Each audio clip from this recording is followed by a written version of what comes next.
Thomas. So like I said, we've compiled some questions, and the first question is, many residents are worried about rising utility costs. If elected, how will you keep rates affordable while making sure that our system gets the upgrades it needs? Well, you know, Mandy, that's absolutely the number one concern I hear as I've gone door to door, as I've read comments on Facebook and elsewhere. Concern about rising rates for utilities and also concerns about water safety. So these things are paramount. And as you may know, we have a significant need to invest in infrastructure where utilities are concerned. So you might ask yourself, and the viewers might ask, how do we raise that revenue? Well, there's basically three ways to do that. The first one is through grants and loans, which are wonderful when you can get them, but you have to remember with loans, that's not free money. That has to be paid back, and the debt service every year is something you have to factor into your budget, just like when you buy a house and have a mortgage. The second way, economic development, which allows you to broaden the customer base and bring more revenue into the system so you can share it among more customers. And then the third one is sort of the bucket that Galion has been in for the last 12 years, which is raising base rates. You know, the basic utility rate per kilowatt hour for electricity or whatever, per unit for water.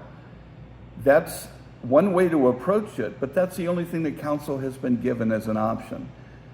The fact of the matter is that other communities have creative ways that they look at the same problem, and they have solved it in a way that hasn't meant that customers are always faced with increased costs. We're part of something called AMP, which is American Municipal Power, which is a consortium of public power communities, including Galion, and together they meet every so often and they talk about these creative ways to handle rates and other things to deal with utilities. There have been annual conferences every year, and I think for the last 12 years, I'm the only city official that's ever been to one, as far as I know.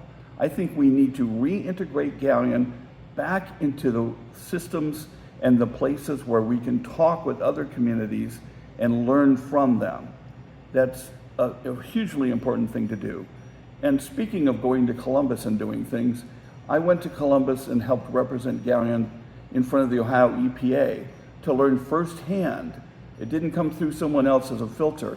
I was there in the Ohio EPA headquarters on High Street in downtown Columbus, and I heard from them what their expectations are for our community.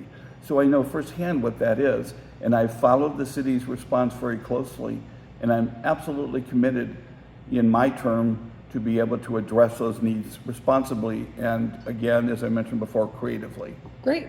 Thank you so much.